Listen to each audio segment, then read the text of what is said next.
Hello, welcome to the program. After a little bit of a hiccup start there on a mild-in-law Monday, World Series night. A lot going on here. Shane Matthews standing by in the orange and blue room. It's Florida Georgia week. The World Series is going on, and we've got stuff for you tonight. Shane Matthews will be joining us in just a moment. So, what's on your mind? I have a theory about what drives the Florida Georgia series. What do you think it is? I'll get Shane's, I'll get yours. We'll come back on the other side. Now that we're back up again, the Gremlins did not defeat us tonight. No, no, no.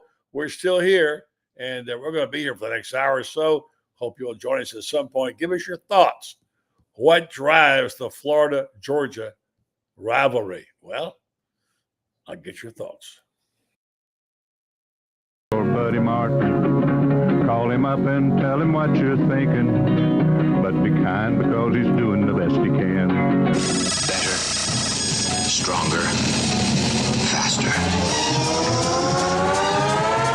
Mama says that alligators are ornery because they got all them teeth but no toothbrush. Hey, what if the voice calls while you're gone? Take a message. Bye. You ready, champ? I'm ready for this my whole life. I'm incapable of small talk. But that's why you love me, right? Kind of intimidating to be in the presence of so many great athletes.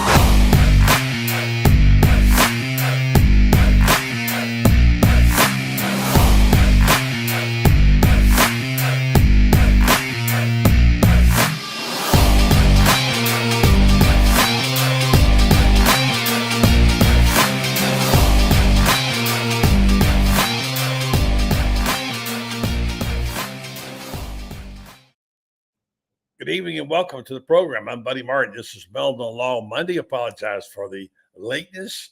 The technological gremlins tried to grab us, but we escaped it.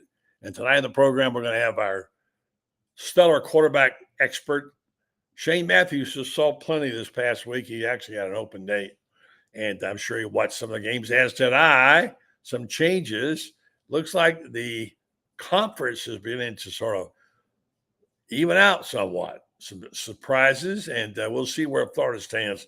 We'll get Shane's opinion on that. In fact, let's go right to the orange and blue room now, see if we can catch him. He's probably watching the Manning cast. He usually does that. Well, maybe not. We'll see. We'll see what Shane's doing here. Just 1 second. And all right, let's go. Shaner, we're coming to you, the host of the most popular show on Gator football. That is Pot Up with Matthews. That would be Shane. Morning, Shane. Afternoon, Shane. Welcome, Shane. Good to talk to you. What's happening, buddy? Hey, I'm just trying to fight these technological gremlins. You know that. How do you deal with that? I have somebody that does it all for me, so I don't have to deal with it. Oh, man. See, I wish I was rich like you could have someone that just did it for me. Well, I do have friends standing by for emergencies. He does help me. So, hey, Shane, I've been waiting all day to ask you this question. I have thought a lot about the Florida Georgia series in the recent days. I watched a lot of ball, as I'm sure you did. And I thought about this, what's missing. And my column tonight on Gator Bait explains it. You need that hate and bitterness to drive this series. And sometimes I don't think Florida hates Georgia enough. At least that's my theory. That's one thing. Think about the great games you've had over the years. Now, you didn't have so many of them, but there were 3 at least. And I've talked with people about those games I can recall. One of them was 1966 when Steve Spurrier lost that game to Georgia. They were 7-0 and going up with a chance to win the SEC, and Georgia knocked them off. That was a bitter defeat, and Coach Spurrier never forgot it, and he made them pay. That kind of is one of the things that drives this series. Georgia's had its way with the Gators, as we know, recently. I don't see that changing. I think the gap could narrow. But in terms of your situation, when you took over in 1990 and you experienced that, you had some success against Georgia, did you feel any of that? You know, I've said this, and I'm a believer of it, buddy. You don't really understand the rivalry unless you grow up in it. Mm-hmm. You know, I'm from Mississippi, so I grew up with the Egg Bowl rivalry. Mm-hmm. I saw the hatred there. So I didn't really understand what Florida Georgia was all about until you actually play in the game. And I mean, in today's world, you know, football, college athletics is so much different. You know, back in the the 70s, 80s, early 90s, majority of the teams were made up of kids from that state because recruiting was kind of centrally located. And so you kind of knew one another. You knew what that rivalry meant. I think now with recruiting being so national, kids really don't understand it. And they won't understand it until they play in it for a couple of times. Good point. I'm with you on that. And for me, I remember way back when it just seemed like Georgia always had the dominant team. And I wrote about some of this. I remember going to the game early on in my career when I was in my 20s. We spent the night in Jacksonville at the Roosevelt Hotel. And I remember my first couple of years there at 2 and 3 o'clock in the morning, hear glass shattering outside. There was a bourbon bottles usually thrown by Georgia fans because that's what that was. It was and will always be the Florida world. fans never threw those bottles? Beg pardon? Florida fans didn't throw any bottles? Well, they didn't win enough back then. I mean, they may have out of anger, but it seemed like it was always Georgia fans. You could hear them say "Go Dogs" out the window of the hotel. Back in those days, you could raise the windows up. Anyway, there was just a lot of, and the whole hotel seemed like it reeked with bourbon. But that's, I guess, probably the lament of a guy following a losing team back then. But I've seen many, many great games. It's still a great game. It's not one of the top 2 or 3 rivalry like it used to be because of the fact that, Georgia has now dominated quite a bit lately. But it is still, of neutral site games, certainly one of the top 2 or 3. So we got this game coming up this weekend, and it sets up. I'm hearing music somewhere. Okay.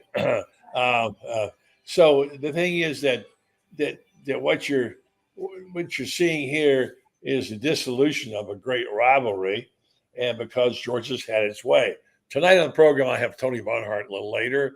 I'm going to ask him to tell me his 3 most memorable games, and not necessarily the Run Lindsay game.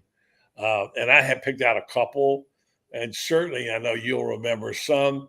But I want to just say that I think as I thought about this in depth, what's missing, I don't hear the people I hear Franz Beard saying it, who have the angst that they used to have about with this game. You think that might be a factor? I think Florida's been down for so long, buddy. I feel like we're going through that spell that Georgia did for all of those years, from say 90 till 2009, possibly. I don't know what the record was then, but we know Coach went 11-1. I don't know what Urban's record. I know he had some success against them too. And then, they hired Kirby, who's going back to his alma mater, who had no success against playing as a player against Florida. Very similar to Coach Spurrier's story, right? Coach had no success against Georgia as a player, but has dominated as a coach. And it's kind of the tides have turned now for Georgia with their head coach, who lost a bunch of games in this rivalry, but he's won a ton as the head coach. It still feels differently, and I know that Coach Spurrier's angst and a disappointment losing that game. In a way, it was the best thing that happened. If we'd have won it, he might not have been so committed to winning that game. But everybody knows the story of Steve Spurrier, how he came there, how they wanted to go home and home. He said, no. That's no story. Let's play there in Jacksonville, in this state, and the Gator Bowl then, and all that sort of stuff. And we'll have it our way. Well, he did have it his way, and it was obviously quite successful. The other thing is that, are you following the World Series at all? I've watched a little bit of both games, and I watched a little bit of tonight's game. Yeah. Freddie Freeman's having a series. 3rd home run in 3 games. Unbelievable. I just read a little anecdote before I get back to Florida, Georgia, that the kid who caught the ball after the grand slam, that dramatic finish by Freeman, he was told by his parents he was going to the dentist. And they took him to the game instead. He got the ball. So great. Excuse me. I hear music. So anyway, so if that makes sense. Here's the thing I'm thinking about. If this were a morality play coming up, right? A morality play, you could look at it and say, okay,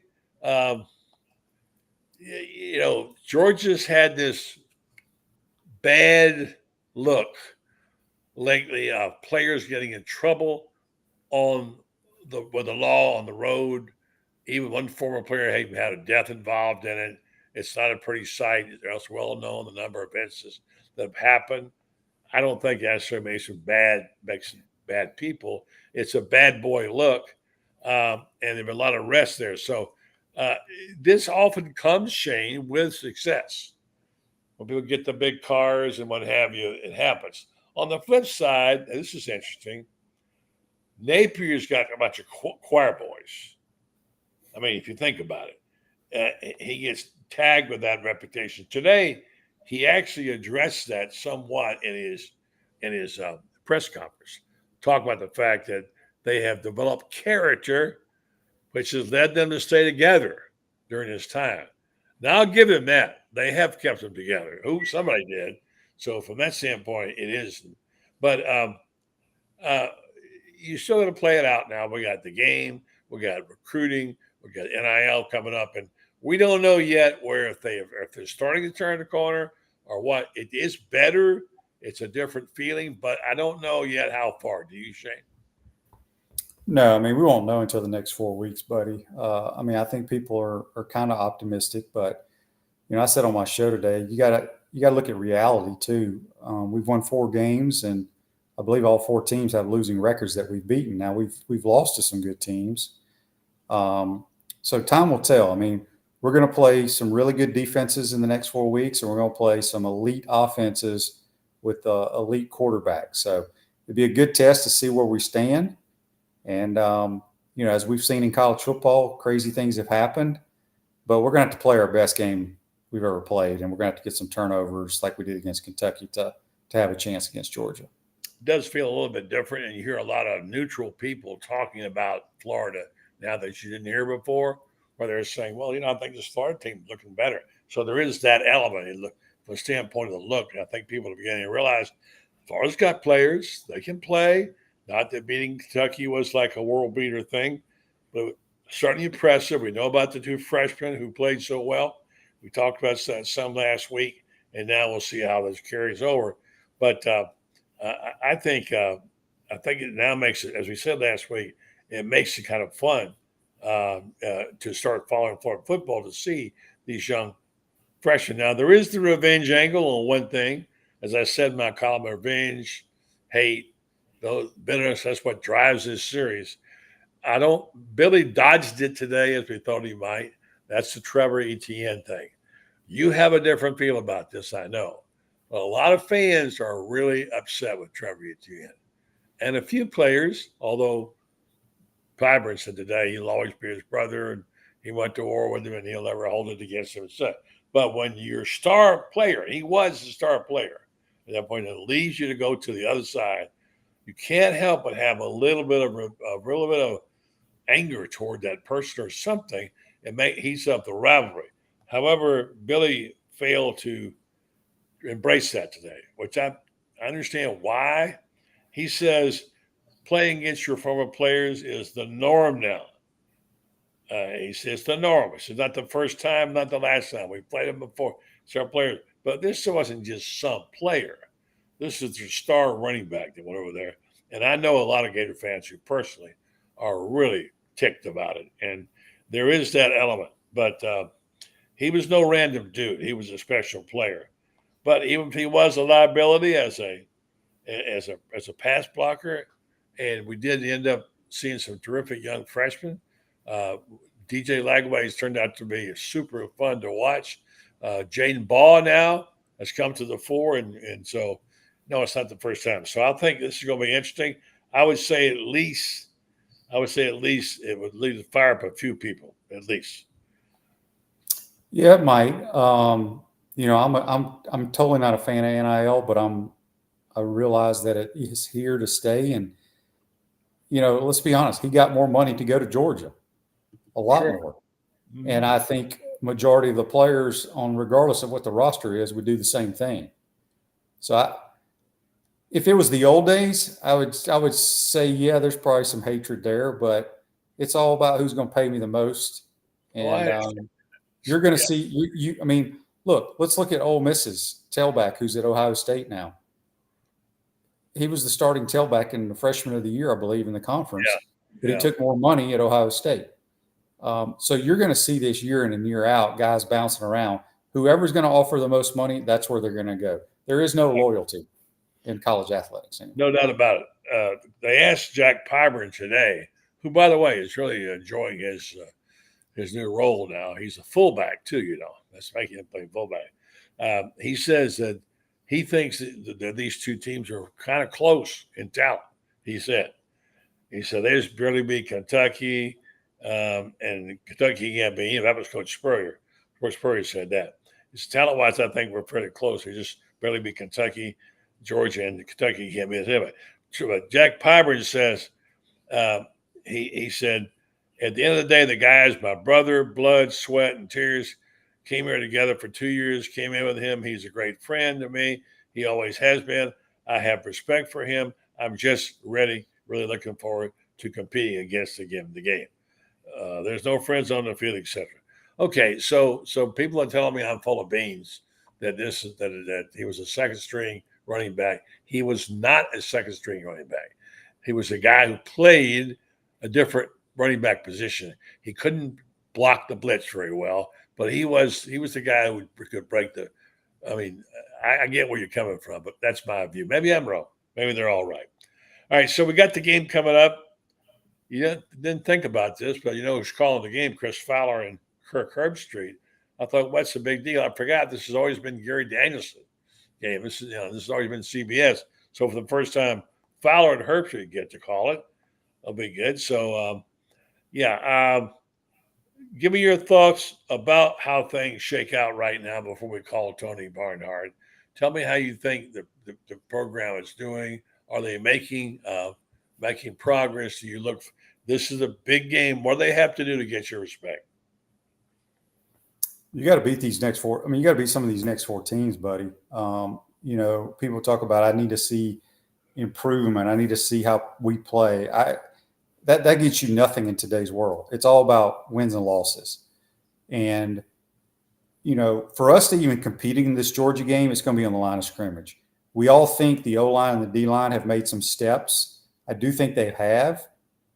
But we're going to find out if they really have if they're playing at a high SEC level Saturday afternoon. Like I said, I did not think UCF was a good football team. I did not think Kentucky was a good football team. I didn't think Mississippi State was a good football team. I thought Tennessee at times could be good, but I think they're limited offensively. So, and A&M's a good football team, and Miami's a good team.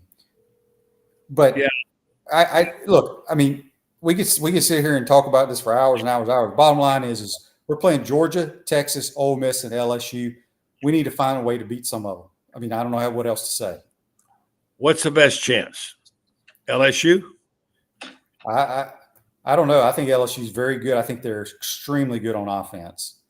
I don't know what – I mean, look, here's the thing. In order for us to win any of those games, we're going to have to play our best, and the other team is going to need to turn the football over. Yeah, I mean, the games, of course, Ole Miss is at home. Ole Miss's defense is better than I thought they were. They're very good defensively. And, Ole Miss has lost 2 games by 3 points each. Right. And they let the Kentucky game get away. They dominated Kentucky, but should have won the game. They didn't. But it's an L on their record. And then they lost in overtime against LSU at their ballpark. So, look, they got dudes, man. They're very skilled offensively, but they're much improved defensively. And LSU, like I said, they can throw it around as good as anybody in America. Yeah. All right, Shane. Well, tomorrow morning we'll talk about it some more. I've got Tony Barnhart on the phone here. You can't hear him. He can hear you. Tony, you there? I'm here. Okay, very good. We'll get to you in a second. Tony's going to break down some favorite games of his in his series. Shane, do you have one? A game that sticks in your mind, Florida, Georgia? Well, all three that I played in, 90, 91, and 92, buddy. Well, of course, 3-0, right? Actually, it would be my senior year, 92. They were ranked 5th or 4th in America. We were not very good at all. We were a huge underdog, and we upset them. And we sealed the deal with a 12-yard quarterback draw. Who carried? Number 9? Yep. I ran. It's been about 30-something years, so I trucked 2 All-American linebackers to get the first game. Wait, Tony, did you hear that? You remember that? I remember it well. There you I go. didn't run anybody over though. It parted like the Red Sea. It was a great call by the head ball coach. Shane, that was Ray Goff's best team. Ray Goff's best team, you said. Yeah. Yeah. Oh, they were loaded. Yeah. So, all right, Shane, tomorrow morning I'll see you then. I'm going to have a visit with Tony. He's going to give me his 3 games he thinks were the most impactful. He's with his friends down in Jacksonville, celebrating the way this game should be celebrated. It's still why it should always be in Jacksonville. Tony and I will talk more about that. But thanks, Shane. We'll talk to you tomorrow. Appreciate it. All right, guys. Take care. All right. Tell Tony I said hello. Thank you. He heard you right there. All right, Shane. Appreciate it. All right. Not the best way in the world to run a railroad, but this is what we got tonight because Tony's going to come into you by phone. But we have a photo of him we'll put up in this. No, that's not it. Let's see if we can find it. Anyway, yeah, Tony. Yeah. So tell folks what you're doing right now.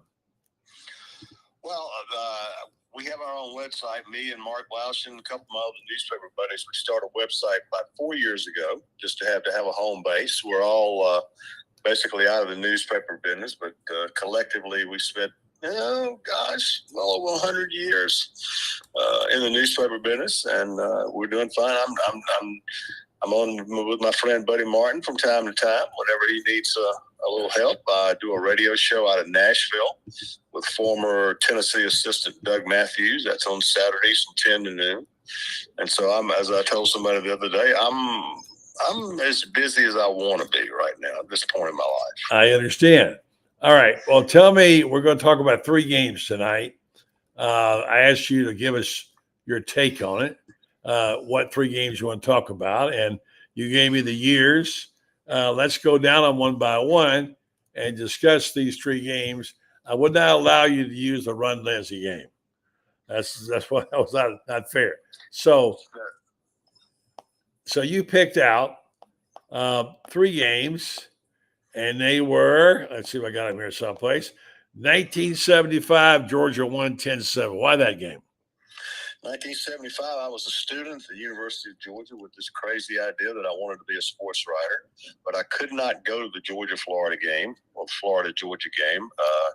I did not have the money to go, and so I stayed back in Athens and watched it on a big screen, one of the early big screen TVs at a place called the Fifth Quarter Lounge out on the Atlanta Highway. And the game was the game that Florida was supposed to win and finally get its first SEC championship game. And they led 7-3 for the entire game. And then at the end of the game, Georgia had been using a play all year long where tight end Richard Appleby, a great high school quarterback, would take the ball on a handoff and run around the right end and pick up 8 or 9 or 10 yards. And it was a good play for Georgia. But what happened on that year is they inserted a wrinkle to that play where Appleby would take the ball, appear to be running around the right end, and stop and throw it. And that was a play they'd been saving all year long for the Florida game. And I remember talking to the quarterback, Dickie Clark, who handed it off. They said, okay, we've been working on this all year. Let's run it now. And Appleby took the handoff, and he stopped and just threw it as far as he could throw it. And a Georgia wide receiver by the name of Gene Washington, one of the fastest football players, that's track guys in the country. He was going out for the Olympic team. 80 yards, and Georgia won the game 10-3 and denied Florida their SEC championship. Yeah. All right, on to the next one, Tony. That was your shooting experience. You found yourself being in the middle of this thing for quite a while. The 1985 game, Georgia won 24-3. Florida's ranked number 1 for the first time in school history, and I'm in the stadium and thinking Georgia didn't have much of a chance, but they ran the ball effectively, very well. The 2 runners, Keith Henderson, and another running back went over 100 yards in the game, and Georgia won, I believe, it was 24-3. Huge upset. All right, and finally, Florida wins one, and the rain and rep back in 1993. It rained and it rained and it rained, and Eric Zier, the Georgia quarterback, one of the best passers ever in the history of the school, is having an incredible day, throwing the ball very, very effectively. But Georgia trails early on. They drive late. They get down there, and it looks like Eric Zier had completed a pass to tie the game up with only seconds left. But no, Florida had called and had received a timeout. And so the touchdown didn't count. They got one more play. It didn't work. And Florida wins the game, and it rained and it rained and it rained.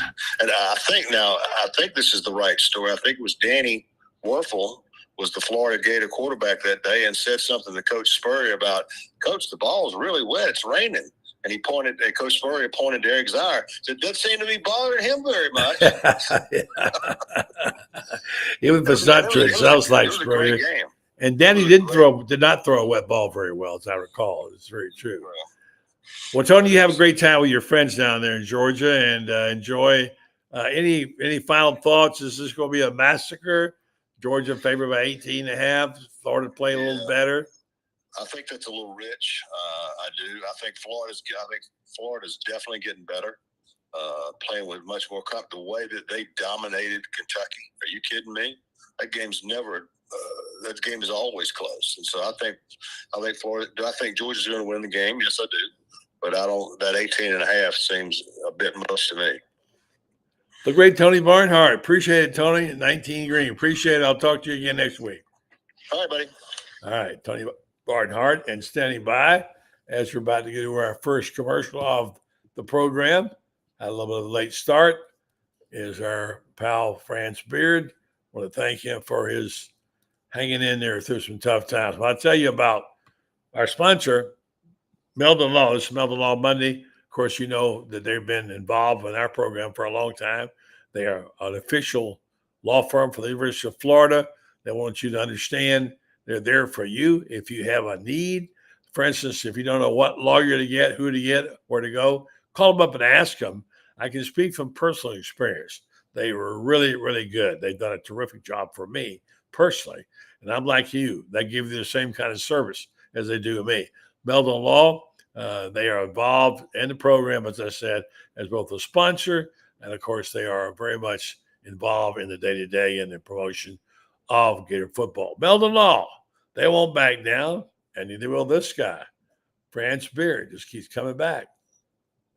Yeah, well, I'm like the cat that you toss out the window while you're driving to Sacramento, and suddenly 3 weeks later, he shows up in Sacramento. Isn't that amazing? That's amazing, isn't it? Yeah, it is. Well, there you go. France always shows up. Nice little visit there with Tony, our friend. He picked out 3 games. I know I've saved this time for you because you are the master hater of Georgia football. And my piece tonight on GatorBaitMedia.com, where if you subscribe, you can not only read me, but you can read Franz, Lauren Meadows, Carlton Reese. Check it out. You'll be glad you did. I thought about you the whole time. I should have put your picture up. I was writing it. What really drives this series, what has driven it over the years, has been hate, bitterness, rivalry, all those emotions that you have to have. It seems like sometimes maybe the coaches don't evoke it enough, but Franz Beard, he's the king of it. He's always hated Georgia. He hates them now, and he'll always hate them forever. Franz, where did that hate start? Started with my dad in 1942. My dad was there for 75-0 when Wally Butts had a team of All-Americans sent to Georgia from all over the country because Georgia had this magnificent ROTC pre-flight program for the Army Air Force. And they had All-Americans there. They had Heisman Trophy winner Flatfoot Frankie Sinkwich. And the better player on the team never won the Heisman, and that was Charlie Trippy, who, quite frankly, great pro. People may not realize this, but I've talked to enough people who saw them all, and they say the greatest player in the history of the SEC, not Herschel, not Bo, but Charlie Trippy, and played both ways. Was dominant on both sides of the field. Was a great pro, as you said. Could have played halfback, wide receiver, quarterback, fullback, you name it. Could have been a great safety in the NFL. We tend to forget, buddy. I'm going to get off the rails just for a second here. We tend to forget these players pre-1963 played both ways for the most part, with the exception there was an era there after World War II when we had single platoon football, and they got away from that because Bob Nealand and Davey Nelson persuaded the football coaches to go back to single platoon. I think it was in 1952, but we forget guys like Bobby Lane. I mean, Bobby Lane was a tremendous, Sammy Baugh. People don't realize Sammy Baugh was as great a quarterback as there's ever been in the National Football League, and a great punter.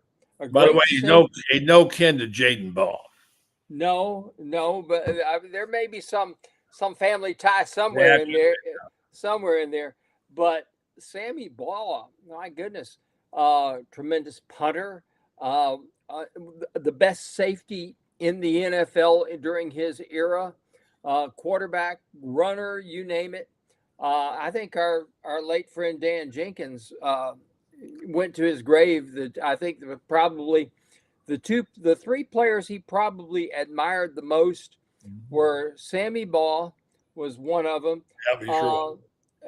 Bobby Lane was another one of them, and Roger Staubach. I think maybe Davey O'Brien. I don't know, in there someplace. But Davey would be there because he was a TCU guy. But you'd have to say those are the four guys he admired the most who ever played college football. And you talk to guys like that who were around in that era, and they marveled throwing a fat football accurately. We see this streamlined football nowadays, and we don't realize that they played with a really fat football. Almost like a basketball. When I started playing football, it was pretty fat. Yeah, it's almost exactly. Almost like a round ball. Yeah, you're right. Anyway, get back to the subject. My dad was there, and Georgia won that game 73-0. Florida did not have great 75-0. 75-0. Florida did not have a great ROTC program. We're playing. I think the Florida roster was something like 22 players. Georgia marched out there with a roster of like 65 or 70 guys, and that included another one of the great players that was on that team, Gene Ellenson. George Posner on that team. People forget that Coach Ellenson, we think of him as a Gator, but he's one of the greatest football players in Georgia history. Yeah. And I got to tell you, the toughest, I don't think there's the toughest human being that's ever been associated with either of these two programs. Yeah. Stories about the war with Gene Ellison, one of Steve Spurrier's favorite people. And Spurrier used him at Duke as well to fire up his team as well. So you're right. And I'm glad you have the context, Franz, because I started thinking about the back in the day. I thought, well, nobody knows that. Franz knows it. He knows that because the significance of the game they lost to Georgia, 51-0 in the rain. I was there for that huge moment because it really helped transform the program. If you remember the stories about that game, the stories were that supposedly Vince Dooley put in a. He did. He put in his center. His center has said, Coach, I always wanted to kick a field goal. Yeah. And this is a guy that fooled around after practice and would Yeah. kick field goals and stuff like that. And Dooley calls timeout with 36 seconds left, if I recall the time correct. I think it was either 36 or it seems that maybe it was 33, but in the 30s. Calls timeout. It's raining. It's miserably cold. I'm freezing my ever-loving. You're right. It was really miserable. I'm freezing my ever-loving ass off. Mm-hmm. I'm going to tell you right now. I thought I was going to die of hypothermia in that ball game, but I stayed to the bitter end. Mm-hmm. Dooley calls timeout, sends his guy in the game, and he kicks a field goal to make it 51-0. Mm-hmm. And people say that Spurrier hated Georgia because they cost him the SEC in 1966. They did that. What he hated Georgia for was Vince Dooley sending in the kicker to make it 51-0. That's why when he had the chance to go for 50 and against Georgia up in Athens. In Athens, yeah. He was quoted after, I always wanted to hang half 100 on them boys, but called Gene after the game, called Coach Ellenson. Called Coach Spurrier, called Coach Graves. Called Coach Graves. Yeah. Because Coach Ellenson, I think, had passed away by then, if I'm mistaken. And said, that one was for you, Coach. Yeah. Yeah, Coach Spurrier, I brought that story up to him. He kind of went, well, he hedged it. But Ray Graves told me he did. So I know he did call him before he died. And, yeah, so there's a lot of that history, bad blood, whatever, which is what makes for great rivalries. And then you go forward, and I wrote about this in my column today about the 2007 game and the 2008 game and the Urban Meyer's revenge. Oh. If you remember what happened with these, what they call storm the field, storm the game. They stormed the field. They scored a touchdown. Stop the game. And they, if you remember the background of this, they didn't feel like that Mark Richt was aggressive enough and mean to play Spurrier, and they encouraged him to do something out of character. So, and even I've told that even Dooley endorsed it, that they wanted him to do something to try to draw them into a personal foul or something earlier in the game, and France pick it up from there. No Sean Marino scored the touchdown. That's important. Yeah. And then what happened? Well, they stormed the field after that. Mark Richt and his staff sat their arms crossed, high-fiving each other. And if you recall, at SEC Media Days in 2008, Mark Richt gets up there and says, I saw these guys running on the field. And I looked at my staff and said, oh, heck, what are they doing? And I said, and I wrote a column and said, Mark Richt, your nose is growing.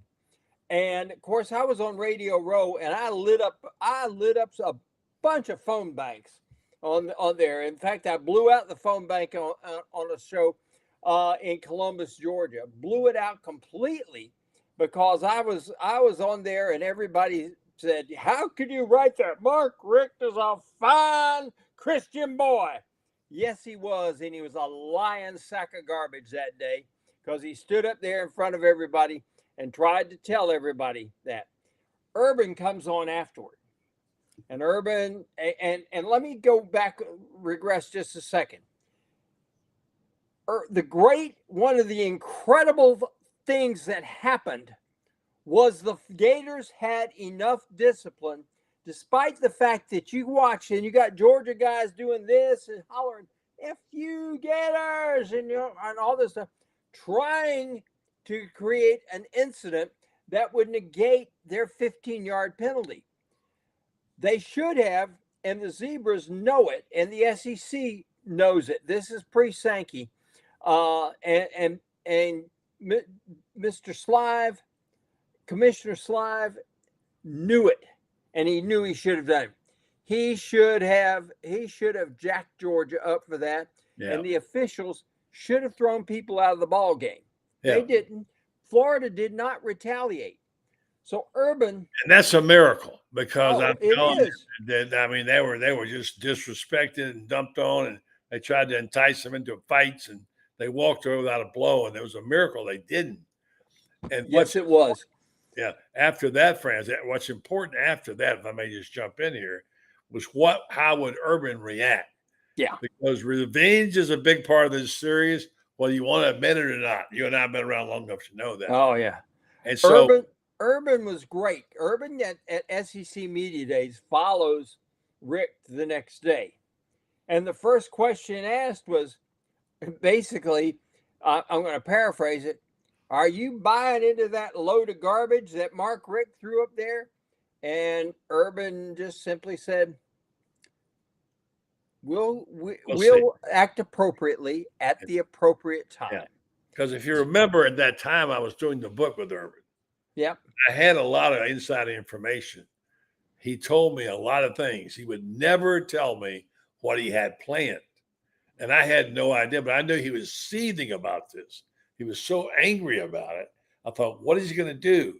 And what did he do, friends? Well, 40 seconds left in the game, and the Gators have the football. Leading by a lot of points. Leading 49-10. Right. And what I remember was when the Gators got the ball back on there, Chris Rainey sit there with the ball in his hand, hands on his hips, and waits for the Georgia guys to come down there, and then makes about 5 of them miss before they get him down. So Florida has the ball. Couple they run a running play. They dominated him. Time out.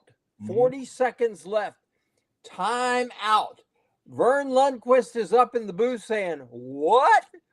And Urban is sitting on the sidelines, standing on the sidelines like this and staring across at Mark Richt. The view of Mark Richt is he's looking up at the scoreboard. Yeah, that's what 49-10. No. Okay, one timeout. Okay. Florida runs the ball again, and they get a first down, so the clock would have stopped anyway. Time out again. And there is this everlasting image of Mark Richt looking up there. CBS captured that perfectly because there is Mark Richt looking up there. Not only has he been humiliated, and the humiliation started on the second play of the game. They handed the ball to No-Sean, who I call No-Show Marino for that game, and he met Mr. Spikes. Well, that was the opening kickoff. No, the opening kickoff. No, they got the ball. They ran to. This was second down. Second down. They handed it to No-Show, and No-Show meets Mr. Spikes. Yeah. And he cleated him. He did. I mean, one of the most vicious legal hits you will ever see. Pad against pad. Yeah. No helmet contact at all. Of course, this is pre-targeting. If Mr. Spikes had gone after the helmet, Georgia people would be talking today saying, well, this is happening. But screw Georgia people. I don't care about them. But anyway, Brandon Spikes hits him, literally lifts him off the field and drives him into the ground like that. He did on top of it. It sucked the air out of the entire stadium because people were sitting there saying, oh my gosh. Yeah, it was. Georgia comes into that game. And everybody, Matt Stafford this, Matt Stafford that. Matt Stafford got eaten alive by that Florida defense. If I recall correctly, Ahmad Black ran an interception back almost for a touchdown. I mean, he ran it back about 60-something yards, just weaved through there. Florida humiliated Georgia. And Georgia deserved every single second of it. Yeah, good job by recalling all that, France. I want to skip forward just a little bit, do a quick commercial, and I want you to take us to this year, this game, 18.5-point underdog. People want to know, is there any chance Florida could win? What would it take to save Rivers? It would save Billy's job. Would that save it, etc.? We'll address that next. First, I want to tell you about our friends at TitanMRI.com. If you need an MRI, this is something you should know if you live in Ocala, Gainesville. This is a terrific opportunity for you to go to get customer service like you've never had it before. They want you to have a customized experience at Titan. Come there. They'll see to it that you get the care you need. Also, if you need a customized appointment, you can't go during the week because your job. They'll make you an appointment at night or weekends, number one. Secondly, they want you to know that if you don't have insurance, no problem. They can take care of it with your cash and your card. And it's not extraordinarily expensive. And finally, if you have claustrophobia, when you get in one of those things like Franz and I do, they're going to do their best to make sure that you're comfortable. They have a larger facility and you can have your MRI and get out of there and not feel like you've been run over by a truck.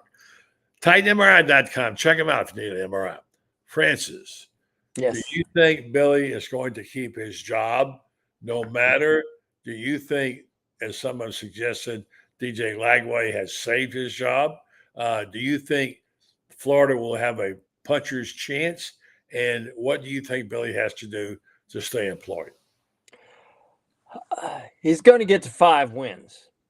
Florida State's pathetic, and Florida will get to 5 wins. I think the key for these next 4 ball games is going to be to stay away from a blowout. If he's competitive in the next 4 ball games and he beats FSU in Tallahassee, because of DJ Lagway, he will be the coach here next year. And I say that because of this, buddy. Florida will return at least 4 offensive linemen, starting offensive linemen. Well, yeah, it will be 4 because Crenshaw Dixon is out of eligibility. But the other 4 guys who start will be back, including Austin Barber. I believe that with all my heart. He needs the extra year. He's improved greatly, but he's a 3rd-day draft pick right now. And with a good year next year and the extra starts, he could be a 2nd-day pick.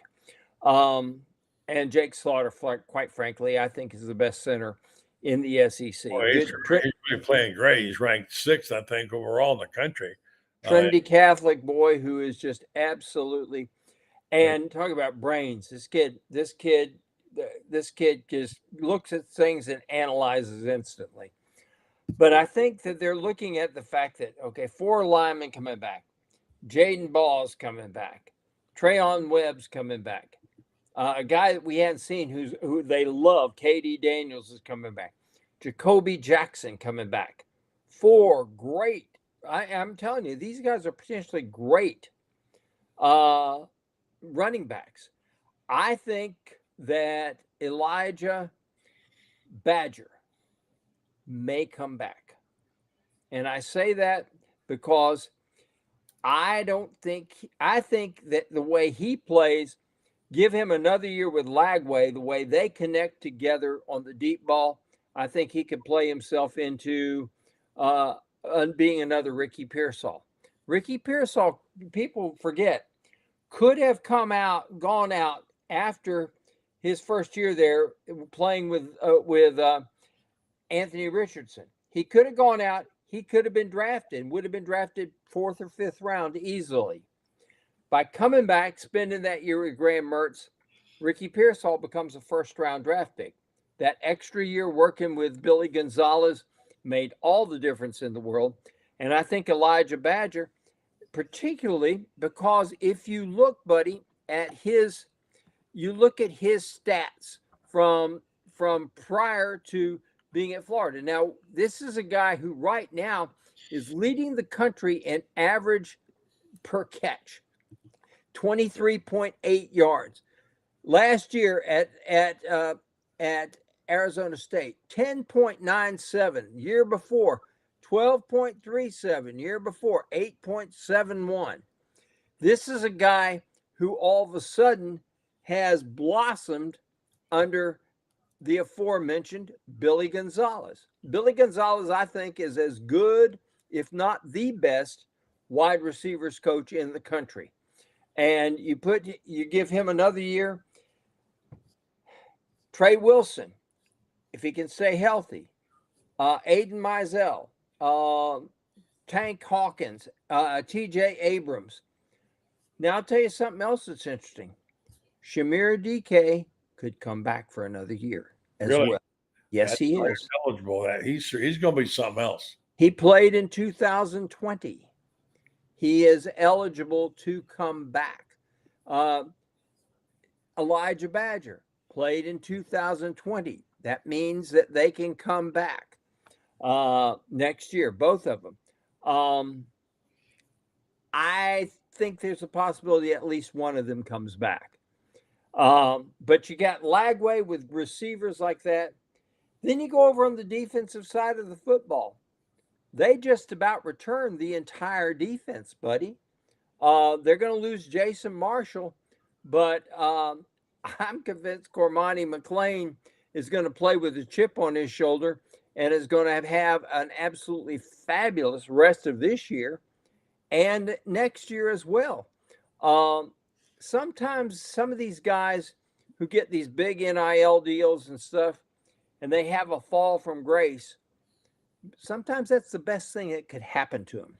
And he's had his comeuppance. And this is a kid who really does want to take care of his family and stuff like that.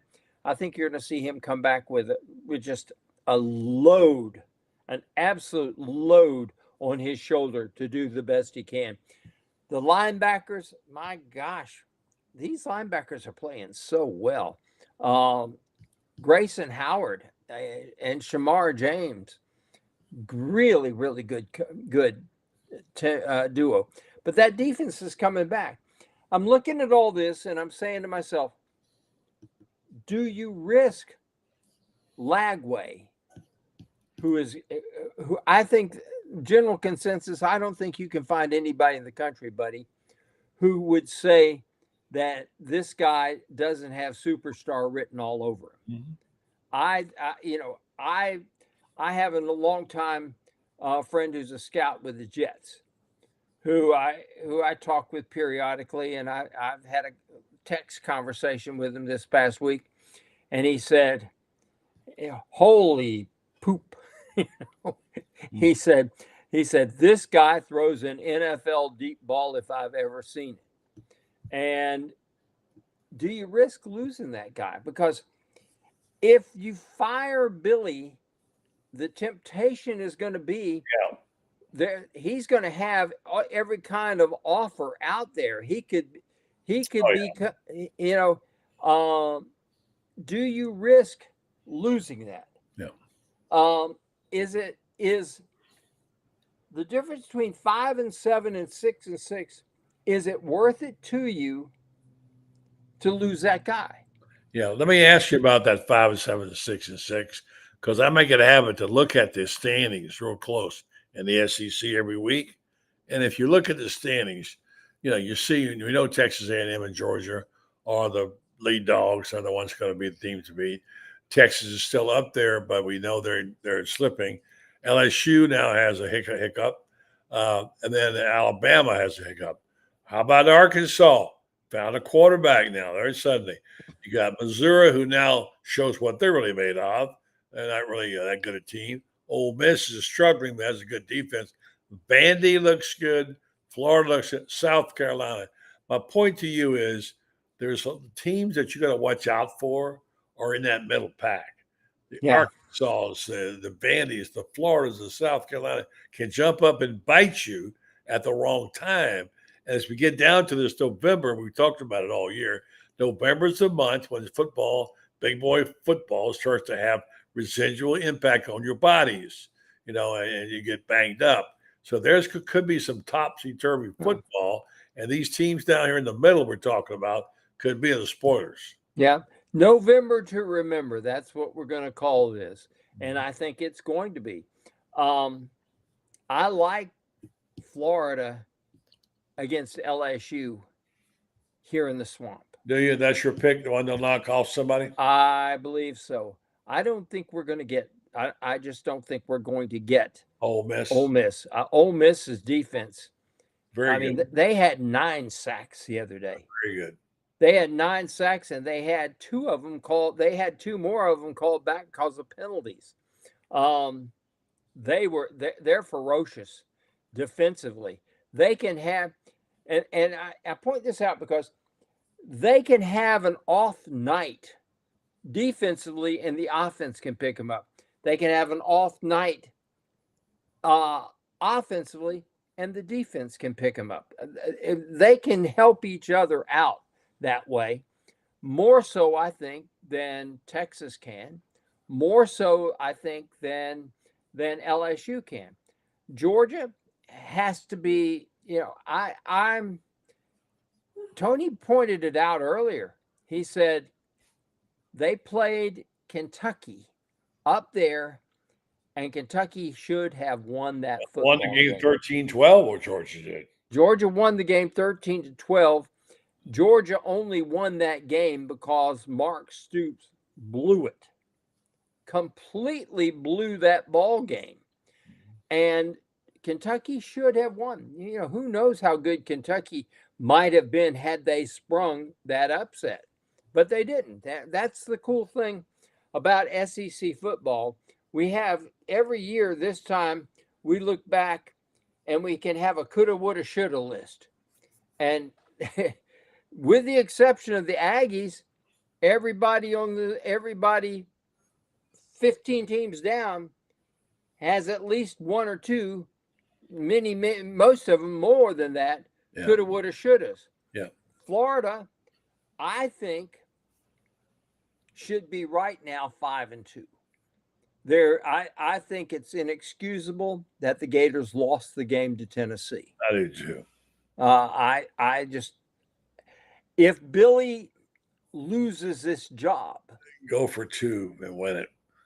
If he loses this job, I think it will hinge more on what he did not do in Knoxville than it will any of these next 4 ball games. That's a good point. I think everybody's looking at these next 4 ball games and thinking Florida should lose these next 4. But they're looking back at the Tennessee game and they're saying Florida should have won that game. And why didn't they? And it all comes back to coaching errors, horrendous play calls. I mean, a fly sweep on, you got a quarterback. You got a quarterback who's 242 pounds, strong as he can be, and you can run behind Jake Slaughter and get 6 inches. But here's the other thing about that. I was on a radio show a couple weeks ago, and I pointed this out about this. Why didn't Billy throw the red beanbag out there and challenge that spot? You've got everybody, you've got the announcers saying that is a horrible spot, not a close spot. They said it was horrible. I watched the replay of that, and I'm thinking his torso is past the mythical line that goes out there. And his torso lands before his knee hits. How do you spot it this far from a first down when you got this much past there? That, I think, was more egregious than the fly sweep. But the fly sweep, you look at that. What a horrible call. You got a right guard that's supposed to come to the right, come to the left, kick out the defensive end. And because he didn't, the defensive end forces the play 3 yards deeper, and that gives the guy time to come the corner. That was not a brilliant play by the cornerback, and I've gotten sick of hearing, well, the cornerback made an outstanding play. Bullshit. He did not. That was he made a play that any cornerback in the SEC could have made, any competent corner that made it. And he made it because their defensive end forced the play 3 yards deep in the backfield, and because the right guard didn't make his block. I get, buddy, this is the time of year I get perturbed, you know? Yeah, I know. It's easy to get perturbed. You're right. A couple of comments before we go off here. People want an offensive coordinator, whatever. Here's somebody from Deandra up in Alabama, where we used to have a lot of friends, and loving you down here in Birmingham with Mac and Cube. Might be crazy. I don't think Napier's calling the plays. I don't know who's calling the plays. I guess he doesn't want us to know. He is. I guess. But he doesn't want anybody to know, apparently. So, anyway, give your last thought. What kind of good vibe do you have to go out on tonight with this? I have a feeling you have a little pep in your step about this game. I can't pick them. I just can't. I think I take the points, but I can't pick them. Yeah, I think you're nuts to pick the Gators. But here's what I will say. Strange things happen in Jacksonville. For sure. And let me use this as the great example. Douglas Adair Dickey, 1975. Fourth and dumb. No, that was 76 was fourth and dumb. Oh, okay. 75 is the tight end around pass to Gene Washington. Henry Davis, who did not give up a touchdown pass before the Georgia game or after the Georgia game, is running stride for stride with Gene Washington, and he steps into a puddle and falls flat on his face. Yeah. Georgia scores a touchdown, wins that game 10-7. That was the infamous game in which Douglas Adair Dickey proceeded to say, to win games, you first must avoid losing. And I wrote about that day, and I said, to win games, first and foremost, you must score more points than the other people. True. It's my experience, buddy, that the Gators have never lost a game in which they scored more points than the other team. Call me dumb if you want, but that's to me, that's an absolute fact. Now, can the Gators score more points than Georgia? Georgia makes mistakes. They really do. Already, through 8 ball games, Carson Beck has thrown more interceptions than he did all of last year. He's not having a particularly great year. Now, he's having a good year. There's no question about it. He's having a good year throwing the football, but is it a great year? I would say no, it isn't.